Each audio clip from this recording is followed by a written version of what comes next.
तर बारामतीमध्ये सर्वात कमी मतदान झालेलं आहे आणि आता आपण कोल्हापूरकडे जातोय। कोल्हापूरमध्ये राज्यात सर्वाधिक मतदान झालेले दुपारी 3 वाजेपर्यंत। कोल्हापूरचे प्रतिनिधी अमर पाटील आपल्यासोबत जोडले गेलेले आहेत।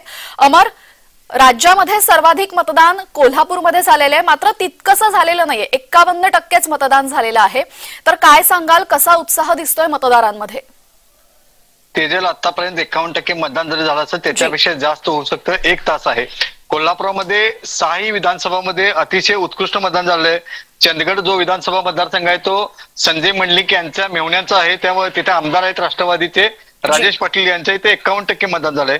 कागल विधानसभा मतदारसंघ आहे, पालकमंत्री हसन मुश्रीफ यांच्या इथे 54% झालंय।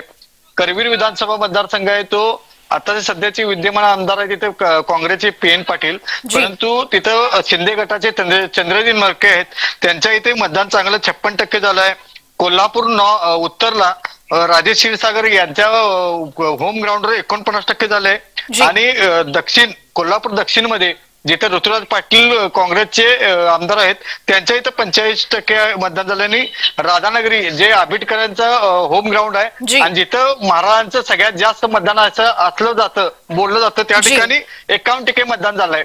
अजून 1 तास मतदानाला उरला असून यामध्ये मतदानाला बाहेर काढण्याची प्रक्रिया सर्व कार्यकर्ते करत आहेत। त्या प्रशासनानं आवाहन केल्याप्रमाणे सर्व मतदान केंद्रापर्यंत पोहोचण्यासाठी मतदारांची धावपळ चालू आहे। त्याचबरोबर अमर, काय सांगाल, गेल्या वेळेच्या लोकसभा निवडणुकांची परिस्थिती, 2019 ची परिस्थिती आणि आताच्या परिस्थितीची तुलना केली तर काय फरक बघायला मिळतोय?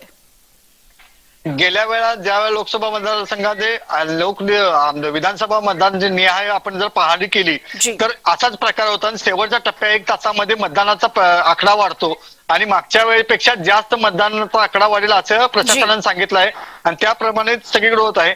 हातकणंगल्यामध्ये पण चांगल्या प्रकारे मतदान झालंय। विधानसभा वाईज हातकणंगले मतदारसंघ बघितलं, हातकणंगलेमध्ये 53% मतदान झालंय, इचलकरंजीमध्ये 27% मतदान झालंय, इस्लामपूरमध्ये 49% झालंय, शाहूवाडीमध्ये 52%, ज्या ठिकाणचे उमेदवार आहेत सत्यजित पाटील सोडकर या ठिकाणी 52% झाले आहे। शिराळामध्ये 27%, राजू शेट्टींचं होम ग्राउंड आहे आणि शिरोळमध्ये 49% झालंय।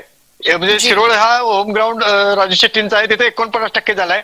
अजून 1-2% वाढेल आणि कमीत कमी 65% म्हणजे राज्यामध्ये सगळ्यात हायेस्ट कोल्हापूर जिल्हा हा मतदानामध्ये असेल। प्रशासनाने त्यासाठी बरीच जबाबदारी घेतलेली आहे। आतापर्यंत सगळ्यात जास्त मतदान केंद्रापर्यंत जाण्यासाठी कार्यकर्ते हे प्रत्येक मतदाराला आवाहन करत आहे आणि गल्ली बोळातून कार्यकर्ते हुडकत आहेत मतदार कोणी राहिले, त्यामुळे मतदानाचा आकडा वाढण्याची शक्यता आहे। तेजल जी, धन्यवाद अमर पाटील आपण दिलेल्या सविस्तर माहितीबद्दल।